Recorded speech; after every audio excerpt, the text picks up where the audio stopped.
discussion.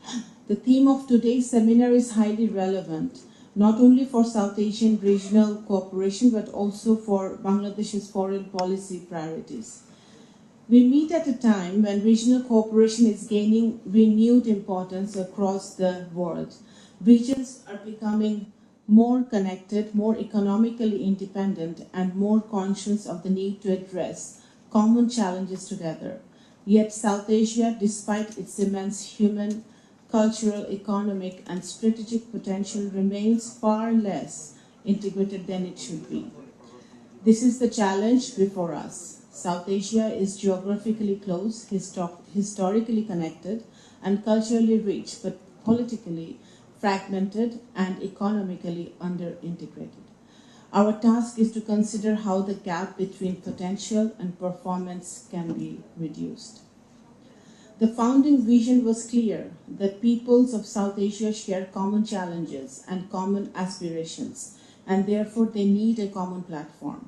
That need remains valid today. In fact, it has become more urgent. Ladies and gentlemen, there is no denying that SAARC has faced serious difficulties. The summit process has remained stalled. Political trust has been weak. Regional integration has not reached its expected level. Bilateral tensions and unresolved disputes have repeatedly affected the organization's momentum. As a founding member and the birthplace of SAARC, Bangladesh has every reason to reflect on whether it has done enough to uphold the organization's founding ideals and help arrest its gradual stagnation.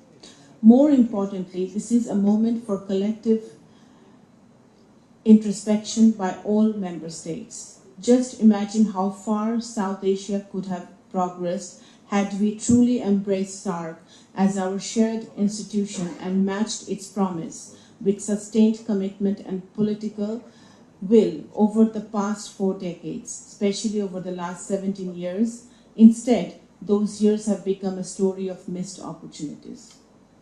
SAARC remains politically constrained but institutionally relevant. Its charter remains in force.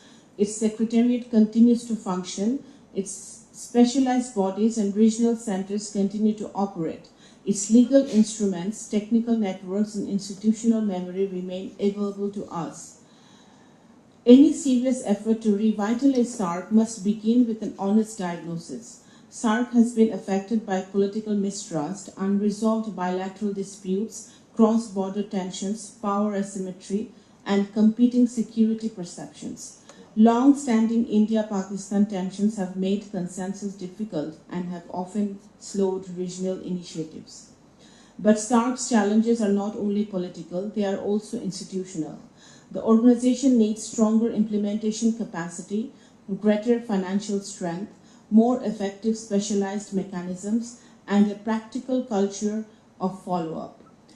Revitalization, therefore, requires both political goodwill and institutional repair. Ladies and gentlemen, the theme of today's seminar rightly places trust at the center of the discussion. Trust is the foundation of regional integration. Without trust, connectivity becomes difficult, trade remains limited, and even technical cooperation becomes vulnerable to political tension. But trust does not always begin with grand declarations. It can also be built gradually through practical cooperation.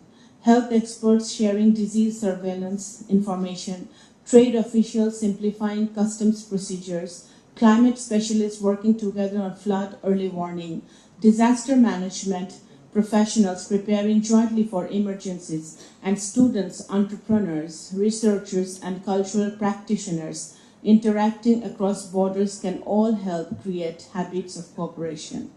Such initiatives may appear modest, but they can reduce suspicion, create confidence, and gradually rebuild the foundation for wider regional engagement. One of the clearest indications of South Asia's underperformance is trade. The South Asia Free Trade Area, as SAFTA, continues to exist legally and administratively. However, it has not produced the dynamic regional market that South Asia needs. Sensitive lists, non-tariff barriers, para-tariff, weak logistics, customs delays, poor standards, harmonization, and political tensions have all limited its effectiveness.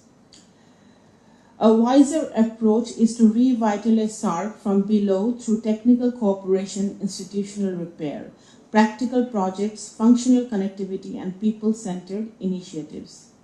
As an initial step in the revitalization process, Bangladesh would like to see SARC operate at an optimal functional level until the regional environment becomes fully conducive for full political and summit level revival.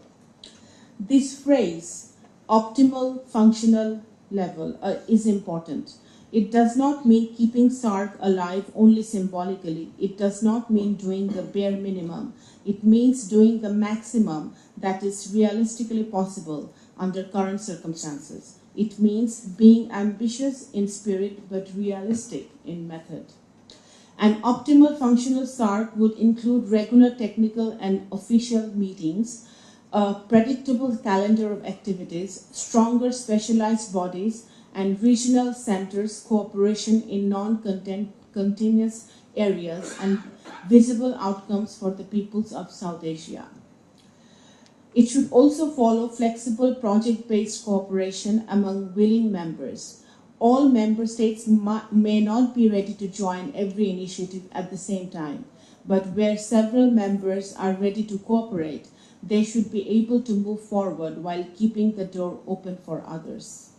The flexibility is necessary for SARC's continued relevance. At this note, I would like to iterate one thing, that after we started, the new government almost 4 months ago, I have spoken to all the member states separately, one-on-one, and all of them were very positive about revival of SARC. So now I think it's about time that we put our wishes and our intent. The intent has to be actionable. So that is the time I think we should be working towards. The SARC Development Fund has the potential to finance visible regional projects, but its leadership, governance, and operational capacity must be strengthened. A more effective SDF could support meaningful initiatives in health, agriculture, women-led enterprises, climate adaptation, rural development, and social development. Ladies and gentlemen, SARC must also remain free from bilateral disputes. The SARC Charter already provides that bilateral and contentious issues should not be brought into SARC deliberations. This principle must be reaffirmed. The objective should not be force any two countries into political dialogue through SARC. The objective should be to ensure that bilateral tensions do not paralyze every form of regional cooperation. At the same time, SARC must remain an inclusive South Asian platform. Its value lies in bringing the region together within a cooperative framework. Therefore, we should keep the door open for all members while ensuring that agreed technical and developmental cooperation continues. Excellencies, another important question is the relationship between SARC and other regional or sub-regional platforms, particularly BIMSTEC. Bangladesh does not need to choose between SARC and BIMSTEC. BIMSTEC connects South Asia with the Bay of Bengal and Southeast Asia. SARC represents the broader South Asian regional identity, including countries that are not part of BIMSTEC. These platforms should complement each other, not compete with each other. Sub-regional initiatives should not drain momentum away from SARC. Rather, they should become building blocks for wider regional cooperation. Under the leadership of Honorable Prime Minister Tariq Rahman, a confident Bangladesh can support both SARC and BIMSTEC because both serve our national interest in connectivity, stability, prosperity, and development. And our foreign policy tagline that we are all abiding by is Bangladesh first. Ladies and gentlemen, SARC provides a platform where smaller states can speak collectively, where India can demonstrate constructive regional leadership, where Pakistan remains connected to a wider South Asian framework, and where shared problems can be addressed even when political disputes remain unresolved. For Bangladesh, this is also where history and future meet.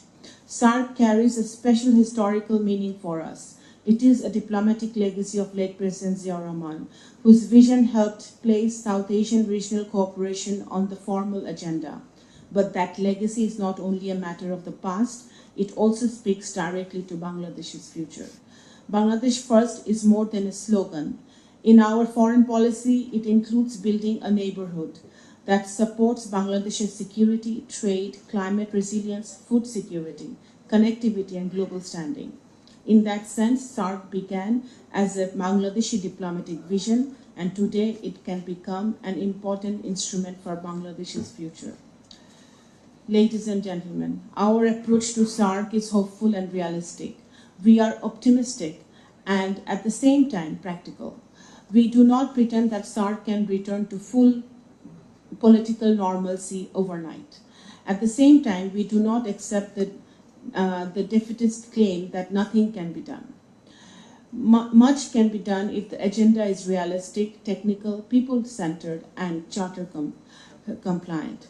The way forward is to preserve the institution, strengthen what still works, and repair what is weak, and create cooperation where agreement is possible. That is how confidence can return. It is in the spirit that we are considering a calibrated set of confidence-building initiatives in the coming months, subject to consultation with SARC member states. These maybe include engagement with the ambassadors and high commissioners of SARC countries based in Dhaka, as well as consultations with SARC Secretariat in Kathmandu regarding the convening of a senior officials meeting and the possibility of a special session of the Council of Ministers. We may also consider wider diplomatic outreach of the highest political level. Ladies and gentlemen, SARC is waiting for wise leadership, practical cooperation, and renewed confidence. Bangladesh is ready to contribute to that confidence. And I'm very hopeful, I'm more hopeful today attending this seminar because the vibrant presence of all sectors and the civil society of our country, and especially I'm so happy to see the youth participating. So I believe that if the will is there, I think we can definitely work towards reviving SARC. I thank BIS once again for organizing this important seminar, and I look forward to the thoughtful discussions and recommendations.